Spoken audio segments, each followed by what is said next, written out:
to the on list. Today's video, like all of my videos, is done right here at home.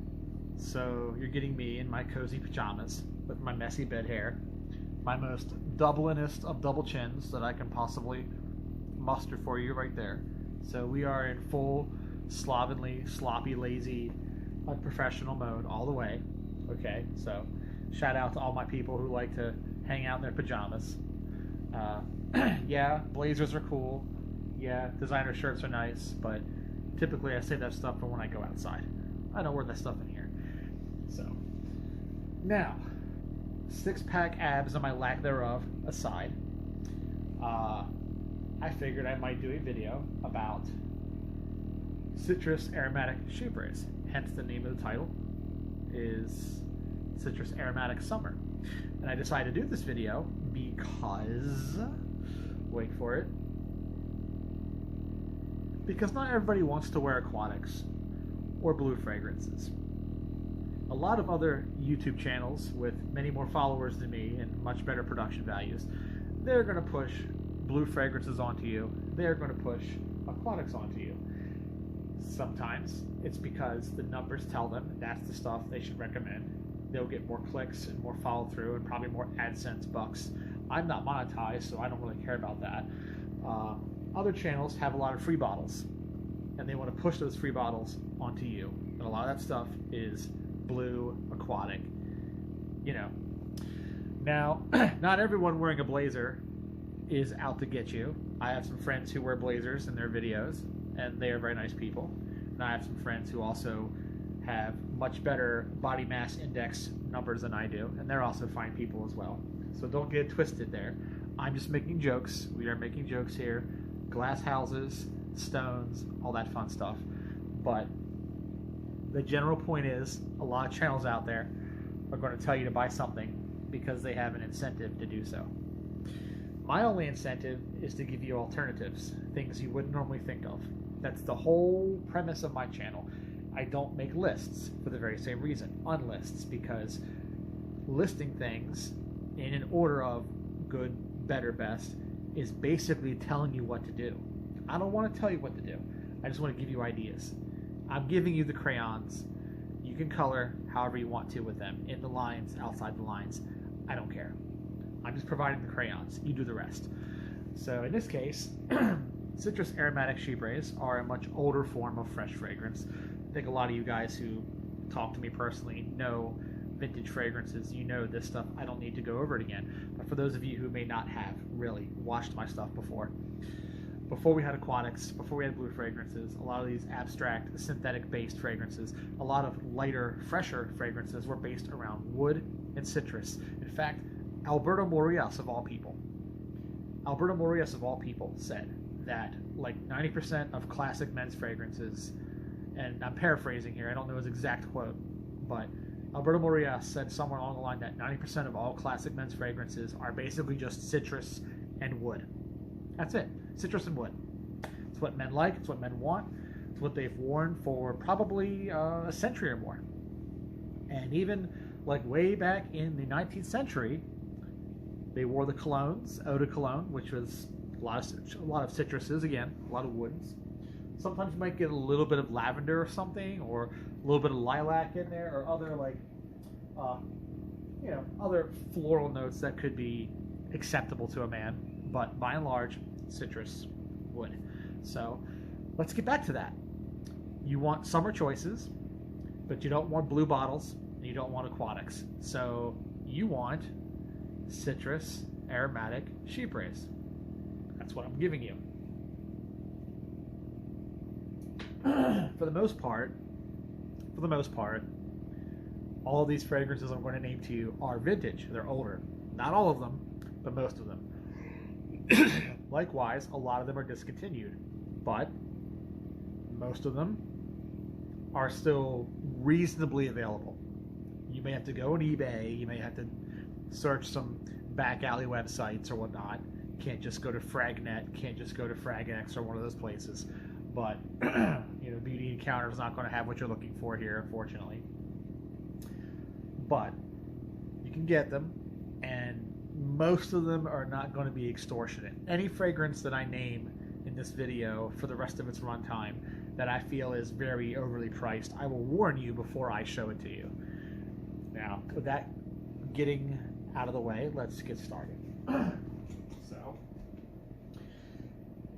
I'm not going to name really musky stuff because we're looking for summer choices, right? Fresh things, aromatic things. Heavy amounts of civet and stuff like that will not do. So I'm not naming any of that stuff. So unfortunately, that also means no Moustache. I love Moustache by Rochas, one of my favorites, but it is not a good summer fragrance. Now,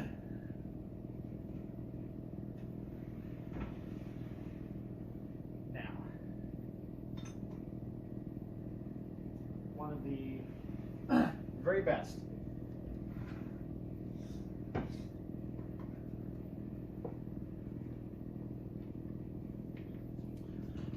One of the very best, one that I've worn more than anything, is going to be this guy right here. And I'm pretty sure this is also a big love of Mr. Smelly. J.J. Colborn also likes this one a lot.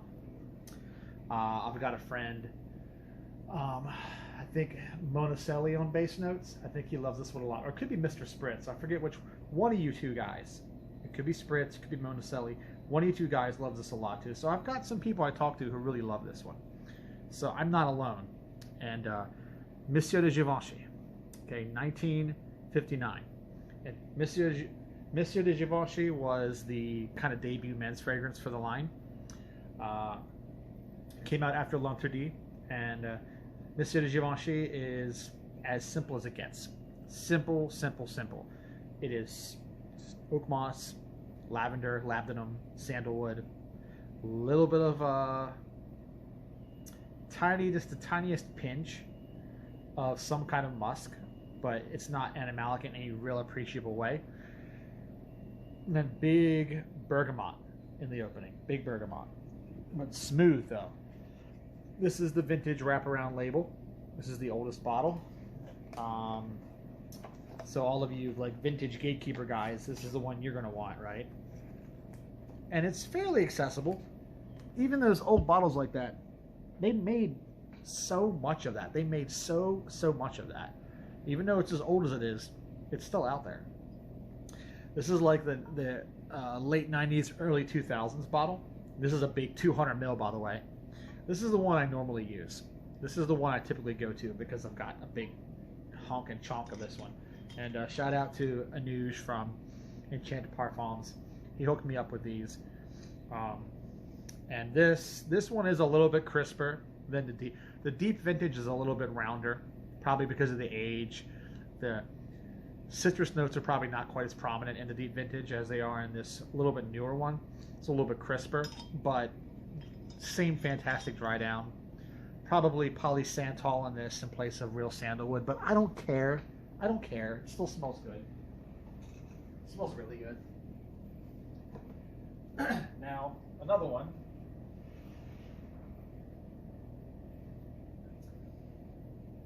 Would be this more modern bottle. This is the Les Legendaires or Mythiques. Les Mythiques, that's right. Legendaires is Guerlain. Legendaires is Guerlain, and Mythiques is Givenchy. So the Les Mythiques version of Monsieur de Givenchy, this is about 2010, 2012 for this one. The newer ones have a white label, but it's the same bottle. This one is much drier. The older ones are a bit rounder still. This one's very dry, almost soapy. This one's almost soapy, and it's because of the lack of oak moss. They really just took all the oak moss out of this fragrance, and they used Ivernal and other things. Probably lentiscus, a little bit of lentiscus or mastic, right? Mastic and Ivernal can kind of approximate oak moss. Not completely, but good enough for government work, right? And if you really want to get this one, it's still good. There's not really a bad bottle of this, but there's clearly a good, better, best. Now,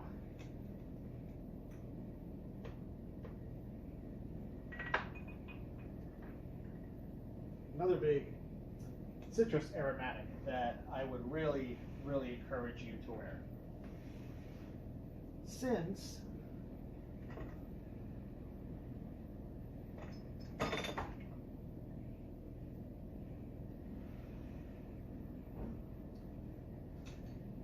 I said not to get moustache, not to get that. So instead, another Rochas will work in its place, and that is this one. Rochas, Eau de Rochas Homme. Now this is another big freaking honkin' chonk 200 ml bottle. I don't know what I was thinking. This is a really big freaking bottle, but this stuff smells really good. This is a lot of bergamot and lemon in this. Similar base to the Givenchy, similar base. So again, you get oak moss, you get labdanum, more herbs than this. This is a much more herbal fragrance. Monsieur de Givenchy is not really herbal. This is much more citrus, herbs, and wood. And there is a slightly older version of this, which I have. Like the original bottles that came out in the 90s, they were smokier. And let me show you. Since, again, you gatekeepers out there, you want the gates kept shut, and I blow the gates wide open, because I don't care. You know, I'm the grenadier bombing your gates, keeping them open. And this is the old bottle. With the lettering is a little bit more like kind of graffiti looking. You can see they're not different bottles really. They're not different bottles, but this one's a little more edgy. The cap is this kind of similar to the bottle and smokier. Much more birch in this. I actually think when they removed the birch and made this version, better. I think this is a better fragrance than the old one. Some of you are going to disagree. That's understandable, because you know you've got what I call batch sturbation, like masturbation with batch codes. You guys batch sturbate, and all of you batch sturbators out there are going to think that the oldest possible batch is always the best one. No argument, no contest, no logic, no critical thinking. And I'm saying that isn't always true. The newer one, in my opinion, is a better summer fragrance. It's cool to have the old one for reference, like, you know, just to have it for educational purposes. But I don't think you're missing out. Do not think you're missing out if you don't own a bottle of that. Unless you're just really into like birch smoke, you love a smoky birch, then you get the old one. But you're not gonna really use it as much in the summer, I'm telling you. You don't believe me, but I'm telling you, you're not. You're just not gonna use it. Now another one. Really, really nice, really lovely in the summertime. Let's see, where is it? Where am I putting it? Citrus, aromatic. Yeah, okay, here we go. Now, this one is going to be a bit pricier because it was discontinued, and unfortunately being discontinued and being this brand, it's got some clout, and that means these tend to go. But if you can find it for a good price, or if you're patient, you save searches on eBay, you find someone who's more of a collector, not really a reseller, not a flipper. They'd rather see it go to a good home than make as much money as they could make. Someone along those lines. You know, you might be able to get a bottle for a reasonable price. But the funny story about this, Armani Eau pour Homme, released in '84. This was Giorgio Armani's signature fragrance. He wore this for a very long time. And he based this around Monsieur de Givenchy, which I just showed you, right? I showed you 3 bottles of that. He loved Monsieur de Givenchy so much, he kind of wanted his version of it. A bit more of an Italian take on that fragrance. So this is what they came up with. And it's very similar. Again, you get the sandalwood, you get the oak moss, you get a little bit of lavender in here, a little bit of geranium. It's not a fougere though. You get lemon, you get bergamot, but you get a bunch of garrigue notes. If you don't know what garrigue is, look it up. But it's a lot of like windswept brush, sage, basil, things like that. Again, very herbal. Not as herbal as the Rochas. The Rochas is more herbal than this, but again, very kind of greenish. And let me tell you what, crisp white shirt or just a plain white t-shirt, however you want to slice it, this guy right here. This is the one. Now, if you don't want to spend a ton of money on that, then I have a cheaper option for you. Here is that cheaper option.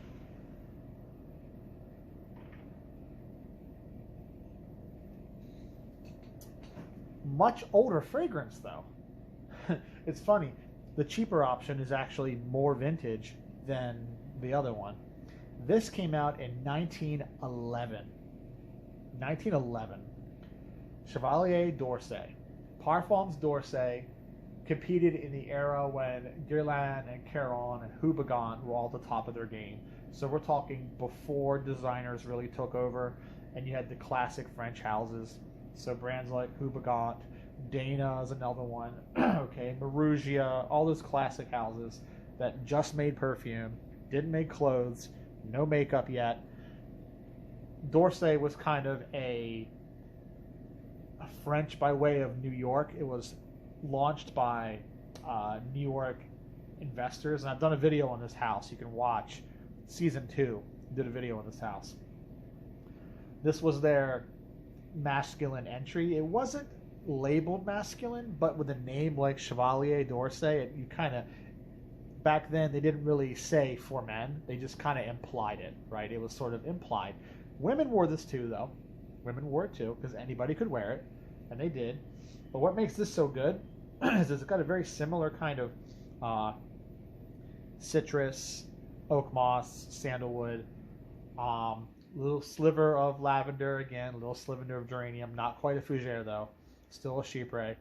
Labdanum is in this. What makes this different from the Armani is this has a lot of Artemisia.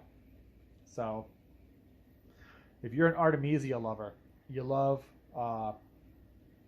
Artemisia or Armoire, sometimes called Armoire, but if you like Artemisia a lot, big fan of that particular note, you'll love this. There's a lot of Artemisia in this, so similar to something like Lumiere Noir by MFK, just that big heavy Artemisia note right in the middle of this, and a little tiny bit of vanilla. More vanilla in this than you're going to get in like anything else I've mentioned, but I wouldn't call this a vanilla fragrance. It's not round and not rich and sweet.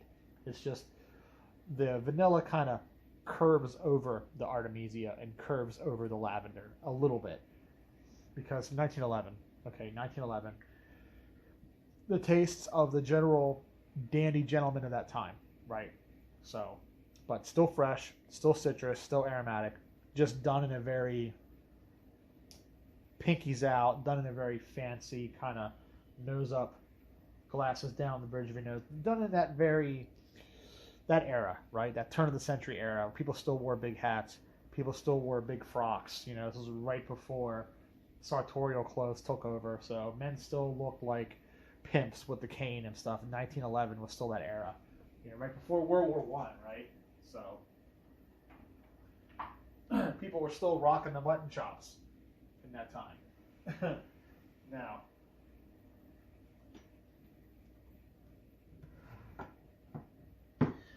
another citrus aromatic choice that I could tell you about for someone who doesn't want to spend a ton of money, okay, but another good choice for summertime would be this guy right here. Ah, yeah, here we go. Capucci Pour Homme. Another very academic exercise in chypre craft. So again, very basic with bergamot, with labdanum, with oak moss. A little bit on the herbal side, a little bit fruity. This one has a slightly like a lactonic Mitsoko kind of fruitiness.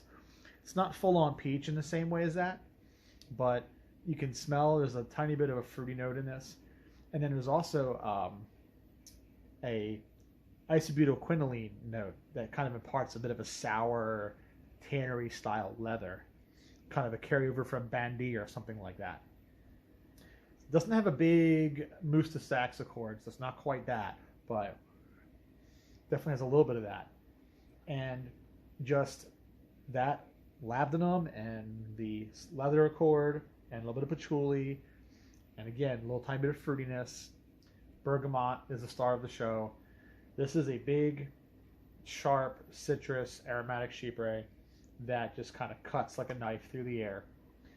And it's not the most beast mode of things. None of these are very beast mode. None of them are going to get you attention from a quarter mile away. If you want that, you're in the wrong genre, really. You're in the wrong genre for these. But definitely a qualifier. Definitely a qualifier. And this is another one where they made a ton of this stuff. Different eras. You can get older bottles, risk wilted top notes. You can get newer ones. This is an 80s bottle. These bottles were introduced in the 80s, and the reason why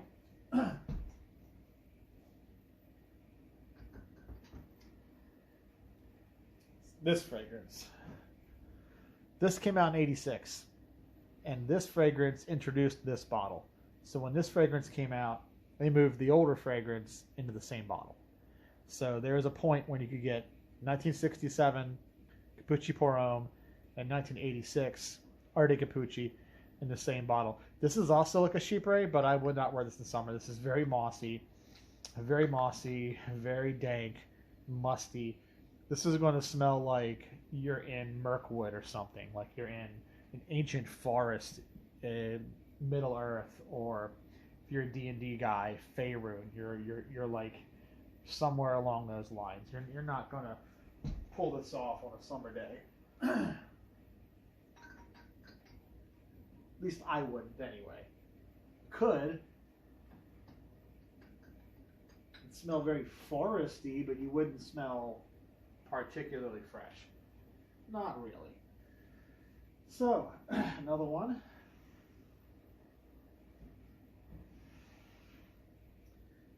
This one is also going to be a little bit on the expensive side, but not the worst thing in the world.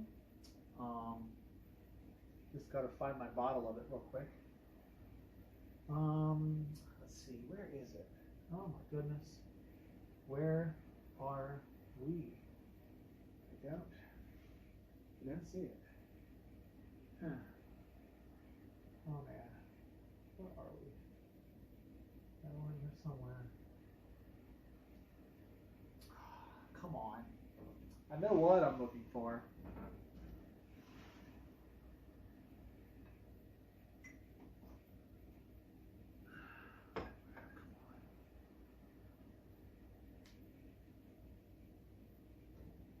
Okay, you know what? Fine. I'll grab a different bottle. Small bottle. So, in my cabinet somewhere, and I can't find it right now, in my cabinet somewhere I have a big bottle of this. Homme de Grey by Parfum Grey. It's another citrus aromatic chypre. This one's actually very similar to the Capucci Pour Homme. Gerard Anthony composed this, favorite perfumer of mine. The thing that makes this special is it kind of goes more in the herbal direction. So this one is another like hybrid. Take the herbs from something like the Armani and then splice them with the leather of the Capucci Pour Homme. It almost evokes a kind of a new money smell, like a dollar bill smell, but not as bad as I make that sound, because I know money typically stinks, but this kind of has like that folded dollar bill kind of smell. But again, very fresh, very bright, very sharp, great for summer.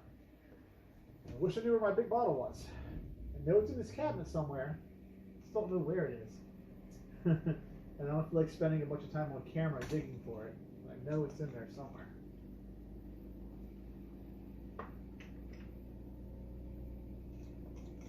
But hey, we already covered that.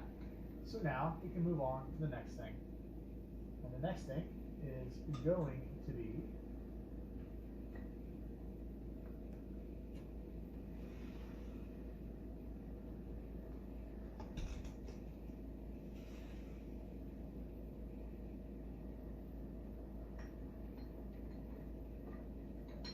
this guy right here. Now, if you live in Europe, you won't have a problem getting this. Chanel Pour Monsieur from 1955. If you live in Europe, you won't have a problem getting this. If you live in the United States, you're going to have some trouble getting this. You're not going to be able to get this legally in the United States because it's not officially sold here. This was pulled from market in 2019, I think, or 18, somewhere around there. And unfortunately, it's sold in Europe still, but yeah, North America, we don't get to have this. There is a eau de parfum of this. It's not the same fragrance. So please, please, please, do not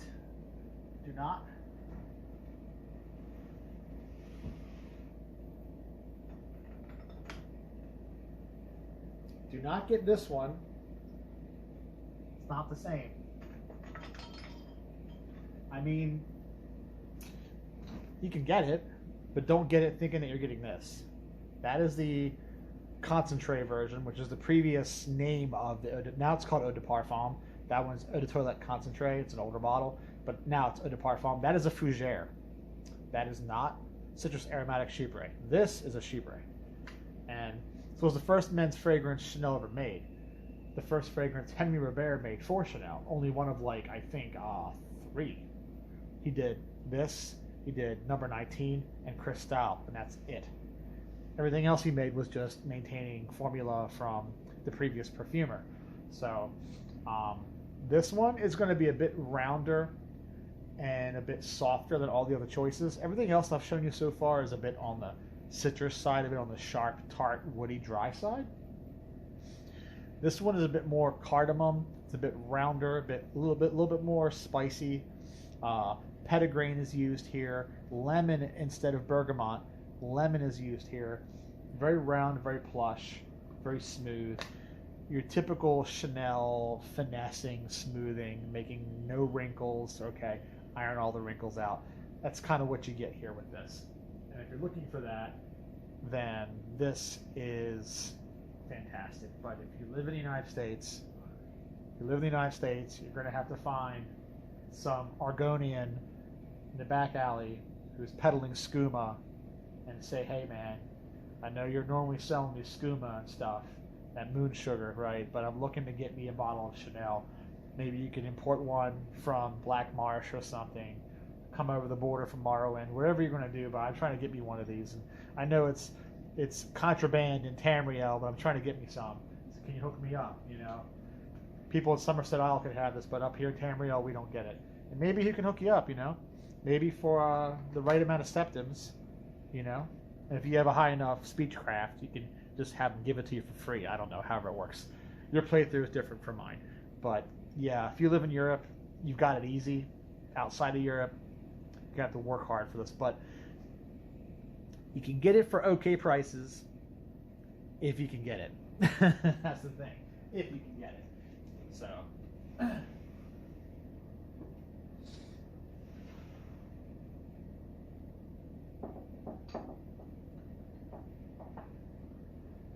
and last but not least,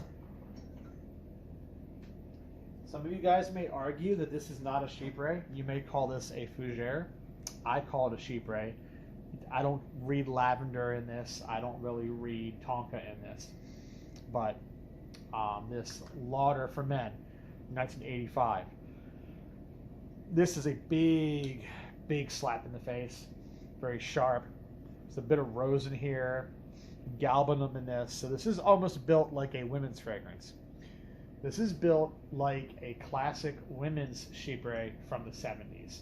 So if you like stuff like Givenchy Toi, if you like stuff like Charlie by Revlon, okay, if you like women's fragrances like that, this is built like them, but masculinized. Not a word, but we're making it one. I'm a dumb American. What can you expect? I'm not the Oxford fucking dictionary. Masculinated, masculinized, masculinized, mascula bamboozled. I don't give a fuck. It's just basically like a classic women's fragrance from that era, turned into a man's fragrance. And Estee Lauder must have known what she was doing. And she had Kyle MacLachlan doing the ads for it too, and I love him. He was great in Twin Peaks. Maybe not so great in Dune, but we can forgive him for that one. David Lynch was kind of hung out to dry on that movie anyway. Didn't get to make the movie he had wanted to make. Point is, fantastic fragrance, great for summer. Don't let its 80s powerhouse status scare you. This is perfectly great in high heat. I recommend it, actually. So get out there and give it a try. Do not be afraid. When a problem comes along, you just whip it. When the cream sits out too long, unless you whip it. And that's it, guys. Citrus Aromatic Summer. There are other ones I could mention, but I did not. These are the ones I think would be the best options for you to wear in summertime. And the most expensive of all the things I've mentioned is at Armani. At Armani Eau Pour Homme is going to set you back because it's rare and desirable, and there are guys out there who are millionaires or retirees who like buy 10 of them and hoard them and then lord them over everyone, and they've made life difficult for everyone else because until they join the choir invisible, all their backups are keeping us regular folks from even just having one. I was lucky I got my one, and that one's probably going to be a lifetime supply for me since I wear so much other stuff. So if you can't get your hands on the Armani, I understand. You can get other things instead. The Chevalier d'Orsay, ironically older fragrance, but is more available on eBay. Also discontinued, mind you, but more available on eBay, less expensive, easier to come by. Not quite the same as the Armani, but it'll get you there. It'll get you there. And it's a great fragrance in its own right. Obviously being like, I don't know, 70 years older, not exactly a clone. 70 years older, not exactly a clone. And also, special shout out to Terre d'Hermès. Terre d'Hermès is another fragrance that can be worn in summertime. It's also technically a citrus aromatic chypre. But I feel like Terre d'Hermès is so iconic, so emblematic, that it really kind of belongs in its own class. I don't want to lump it in with these other knuckleheads over here. You know, it kind of sits by itself in the corner. So, okay, guys, thanks for watching. Catch you later.